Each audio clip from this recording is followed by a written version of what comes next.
पाकिस्तान में हाल के वर्षों में कई बड़े वित्तीय घोटाले सामने आए हैं, जिन्होंने देश की अर्थव्यवस्था और राजनीतिक परिदृश्य को प्रभावित किया है।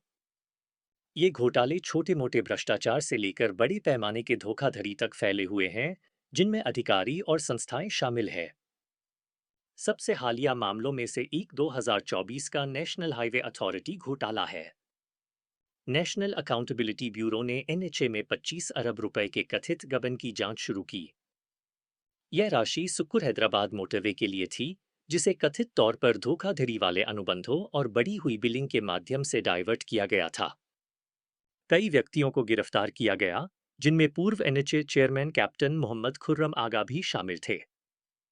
खैबर पख्तूनख्वा में 2020 से 2024 के बीच 40 अरब रुपए से अधिक के गबन का एक और बड़ा मामला सामने आया। यह राशि सरकारी खातों से ठेकेदार की प्रतिभूतियों के बहाने कथित तौर पर निकाली गई थी। जांच में पता चला कि एक डंपर चालक के खातों में संदिग्ध लेन देन के माध्यम से लगभग 4.5 अरब रुपए जमा किए गए थे। 2017 से 2022 तक फेडरल बोर्ड ऑफ रेवेन्यू ने व्यापाराधारित मनी लॉन्ड्रिंग और अंडर इन्वॉइसिंग का एक महत्वपूर्ण मामला उजागर किया। इसमें 47 अरब रुपए की राशि शामिल थी, जिसमें पेशावर की दो कंपनियों ने अंडर इन्वॉइसिंग से 25 अरब रुपए का नुकसान पहुंचाया। एक अन्य घोटाला 190 मिलियन पाउंड के गबन से संबंधित था। यह राशि यूनाइटेड किंगडम की नेशनल क्राइम एजेंसी द्वारा सौंपी गई थी, जिसे कथित तौर पर जब्त धन के रूप में दिखाया गया था। फिर इसे सुप्रीम कोर्ट के खाते में स्थानांतरित कर दिया गया और एक टाइकून पर लगाए गए जुर्माने के भुगतान के लिए इस्तेमाल किया गया।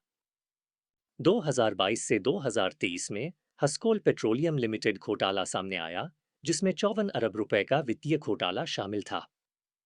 नेशनल बैंक ऑफ पाकिस्तान और पेट्रोलियम कंपनियों के अधिकारियों को धोखाधड़ी और मनी लॉन्ड्रिंग के आरोप में हिरासत में लिया गया। नेशनल लॉजिस्टिक्स सेल में 4 अरब रुपए का भ्रष्टाचार का मामला भी सामने आया, जिसमें स्टॉक मार्केट में अनधिकृत निवेश शामिल था। 1990 के दशक का मेहरान गेट घोटाला पाकिस्तान के बैंकिंग क्षेत्र के इतिहास में सबसे बड़ी वित्तीय धोखाधड़ी में से एक था, जिसका अनुमान 5 अरब रुपए था। एक वरिष्ठ सेना अधिकारी ने मेहरान बैंक से सार्वजनिक धन की एक बड़ी राशि निकाली और उसे खुफिया कोष में निर्देशित किया। 2015 से 2018 तक फेडरल इन्वेस्टिगेशन एजेंसी ने फर्जी बैंक खातों के मामले में हुसैन लवाई को हिरासत में लिया।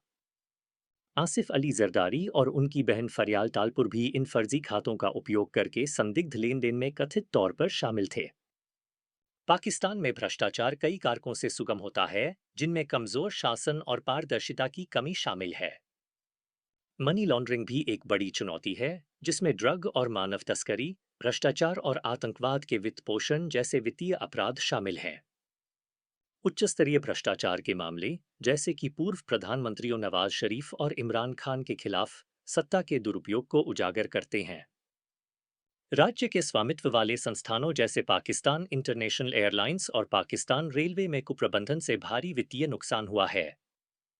सरकार ने भ्रष्टाचार से निपटने के लिए कुछ उपाय किए हैं, जिनमें एंटी मनी लॉन्ड्रिंग अध्यादेश जैसे कानून बनाना शामिल है।